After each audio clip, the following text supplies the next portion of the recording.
बिस्मिल्लाहिर्रहमानिर्रहीम। अच्छा, लास्ट हमने पढ़ा था, ठीक है, कि इसमें पल्मोनरी आर्टरीज़ और पल्मोनरी वेन जो है, जो कि ब्लड को लेके जाता है, ठीक है।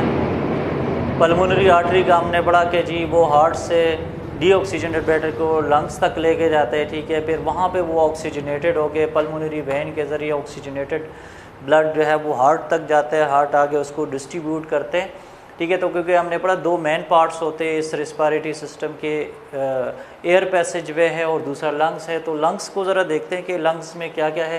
तो याद है कि लास्ट हमने पढ़ा था कि इसमें आपके पास जो है वो बिल्कुल एंड पे जो है वो एल्वियोलाई जो सेक लाइक स्ट्रक्चर्स आते हैं, ठीक है। तो कहते हैं वो जो सेक लाइक स्ट्रक्चर्स हैं, ठीक है, तो वो दो साइडों पे होते हैं, ठीक है, क्योंकि ये सेक लाइक स्ट्रक्चर दोनों साइड्स पे बने होते हैं। वो याद रख के वो जो स्मॉल सेक्स होते हैं वो कंबाइन होके एक लंग्स बनाते हैं, ठीक है। तो वो जो दो लंग्स बने होते हैं वो दोनों साइड पे जो एल्वियोलाई है, स्मॉल सेक्स है, वो कंबाइन होते हैं, ठीक है। तो उससे जो है वो लंग्स बनते हैं। इस वजह से लंग्स याद है कि यहाँ पे जिस तरह लिखा भी है स्पॉन्जी इलास्टिक जो है वो ऑर्गन है। उसकी वजह ये है कि क्योंकि याद है कि इसमें सेक्स होते हैं, उन सेक्स की वजह से ये स्पॉन्जी होते हैं और इलास्टिक होते हैं।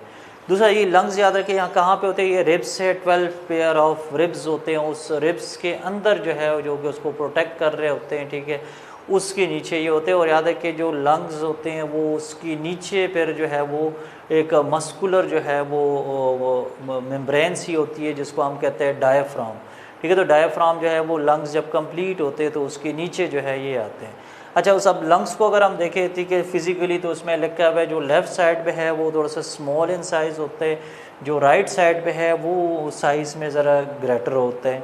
ज़्यादा डिफरेंस नहीं होता लेकिन थोड़ा सा डिफरेंस होता है। इस वजह से लेफ़्ट जो लोब है उसका लिखे हुए है वो स्मॉलर होते हैं, राइट वाला जो है वो ज़रा साइज़ में ग्रेटर होता है। दूसरा याद है कि जो ये तो हमने पहले भी पढ़ लिया कि एक स्पॉन्जी इलास्टिक होते हैं और उसकी वजह ये कि ये सेक लाइक स्ट्रक्चर से बना हुआ है।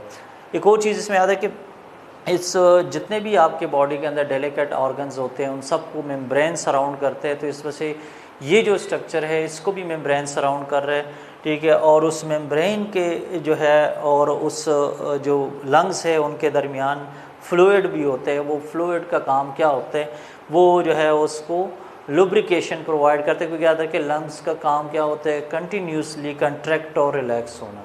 तो कंट्रैक्ट और रिलैक्स होने के लिए जो है वो उसको लुब्रिकेशन प्रोवाइड करते हैं ताकि ये डैमेज ना हो, ठीक है।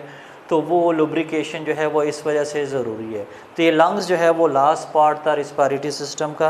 तो इसको ज़रा दोबारा ज़रा देख लेते हैं ताकि ये टॉपिक कंप्लीट हो जाए, इम्पॉर्टेंट है, लॉन्ग क्वेश्चन में आते हैं। तो ह्यूमन बॉडी में जो हमने गैसेस एक्सचेंज का देखा तो उसमें हमने पढ़ा दो मेन पार्ट्स होते हैं, एयर पैसेज वे और दूसरा लंग्स है। लंग्स के इस लास्ट लेक्चर में हमने डिस्कस किया। तो उसमें हमने पढ़ा कि नेसल कैविटी है, फेरिंग्स है, फिर उसके बाद लैरिंग्स है, ठीक है, ट्रैकिया है, ब्रोंकाई है, ठीक है। ये पार्ट आपने करेक्ट लिखना है, इसमें कोई भी पार्ट ऊपर नीचे आप नहीं कर सकते क्योंकि ये प्रॉपर इसका है। तो नोज़ है, नेज़ल कैविटी है, वहाँ से जो है वो फेरिंग्स में एयर आती है, फेरिंग्स से जो है वो लैरिंग्स में, लैरिंग्स से ट्रैकिया, ट्रैकिया से जो है वो ब्रोंकाई, ब्रोंकाई से ब्रोंकियोल्स जो है वो बनते हैं और उसके बाद एल्वियोलर डक्ट्स बनते हैं और एल्वियोलाई। और याद है कि वो जो गैसियस एक्सचेंज होते हैं वो इन सेक लाइक स्ट्रक्चर्स में होते हैं क्योंकि यहाँ पे याद रखें एक बारीक सी लेयर होती है, इसके बाहर ब्लड कैपिलरीज होती है, ठीक है। तो क्या होता है कि जो ऑक्सीजन है, ठीक है, वो गैस वो इस यहाँ पे ब्लड में डिफ्यूज़ हो जाती है। और याद रखिए वो जो वो कार्बन डाइऑक्साइड जो होती है वो इधर ही जो है वो वहाँ से रिमूव होके इस इंसेक्ट लाइक स्ट्रक्चर्स में आती है।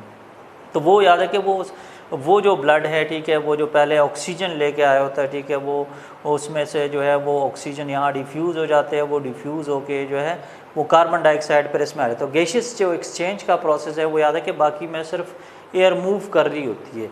गैसेस एक्सचेंज जो होते हैं वो इस सेक लाइक स्ट्रक्चर जो है इसके अंदर होते हैं, ठीक है। तो जिस तरह आपको बताया इसमें डायग्राम भी मस्ट है, वो डायग्राम भी आपने इसमें जो है वो ड्रॉ करनी है। तो फिर ये टॉपिक आपका जो है वो कंप्लीट हो जाएगा। तो यहाँ तक इसमें आपने करना है। फिर ये इसमें नेक्स्ट जो टॉपिक हम पढ़ेंगे, ठीक है, वो मैकेनिज़्म पढ़ेंगे कि मैकेनिज़्म ये ब्रीथिंग का कैसे होते हैं, मतलब ये जो एयर इन होती है और ये एयर आउट होती है, ठीक है, उसको हम कहते हैं मैकेनिज़्म ऑफ ब्रीथिंग, ठीक है। तो वो नेक्स्ट हम इसमें डिस्कस करेंगे। और इसमें याद है कि लास्ट जो डायग्राम है, वो लास्ट जो डायग्राम है वो भी ज़रा थोड़ा सा इसको अगर हम फोकस कर ले, ठीक है, वो आपको दिखाते हैं। ये आपके पास जो है वो उसमें नज़र आ रहे हैं, ठीक है, लंग्स एंड प्लूरल मेम्ब्रेन्स, ठीक है। इसमें जो मेम्ब्रेन है, ठीक है, वो आपको मैंने बताया ना कि यहाँ पे इसमें मेम्ब्रेन भी होते हैं, मेम्ब्रेन के अंदर ये होते हैं। तो वो मेम्ब्रेन दो है, इनर और आउटर जो है वो मेम्ब्रेन है। इनर और आउटर मेम्ब्रेन के दरमियान फ्लूइड भी होते हैं। तो वो उन्होंने देखिए दो डिफरेंट कलर से शो किए, एक को उन्होंने शो किए ब्लू से, एक को उन्होंने रेड से शो किया हुआ। ये दोनों मेम्ब्रेन जो है उनके दरमियान एक फ्लूइड होता है, और उस फ्लूइड को आपको मैंने बताया कि वो क्या, और स्पेस है, याद रखें। तो ये जो कंट्रैक्ट और रिलैक्स होते हैं उसके लिए ये स्पेस है, और उस स्पेस के दरमियान जो है वो क्या है, वो स्पेस के दरमियान फ्लूइड है जो कि इसको लुब्रिकेट करता है ताकि ये कंट्रैक्ट रिलैक्स हो, तो ये डैमेज ना हो, ठीक है। ये इस इन दोनों, और ये मेम्ब्रेन इसको प्रोटेक्ट भी करें, डैमेज भी ना हो ये, ठीक है। और इसमें थोड़ा सा लंग्स टिश्यूज़ को भी शो किया हुआ है, और उस लंग्स टिश्यूज़ के अंदर आपको जो है ये सैक लाइक स्ट्रक्चर्स भी नज़र आ रहे हैं, ठीक है। तो ये डायग्राम, ये दो डायग्राम्स है, एक आपको ये दिया हुआ है पेज नंबर 7 पे, एक आपको गिवन है पेज नंबर 5 पे। ये दोनों डायग्राम याद रखिए, इसमें मस्ट है, ये आप लोगों ने बनाने हैं, तो फिर ये कंप्लीट होगा, ठीक है। क्योंकि लॉन्ग क्वेश्चन में इस डायग्राम के जो है वो इसमें नंबर है, ठीक है, 1 या 2 नंबर जो है वो इसमें मस्ट होते हैं। तो ये लॉन्ग क्वेश्चन में 10 नंबर का जो क्वेश्चन आते उसमें ये लाजमी आप लोगों ने ड्रॉ करने, और ज़रूरी नहीं है कलर डायग्राम आप शो करें, इसमें सिंपल आप जो है वो पेंसिल से ड्रॉ करें, लेकिन इसमें सारे पार्ट्स लेबल करने, जो जो पार्ट्स आप मेंशन करें, लैरिंग्स है, ट्रैकिया, ब्रोंकाई, ब्रोंकियोल्स, ये सारे आपने जो है उसमें ड्रॉ करके उसको लेबल करना है, ठीक है। तो ये आपका जो है ह्यूमन रिस्पायरेटरी सिस्टम जो है ये कंप्लीट हो जाएगा। नेक्स्ट में फिर हम डिस्कस करेंगे इसमें कि आपके पास जो है वो इसमें ये मैकेनिज़्म ऑफ ब्रीथिंग जो है ये कैसे होता है, ठीक है। तो यहाँ तक इसमें ये आप लोग कर लें।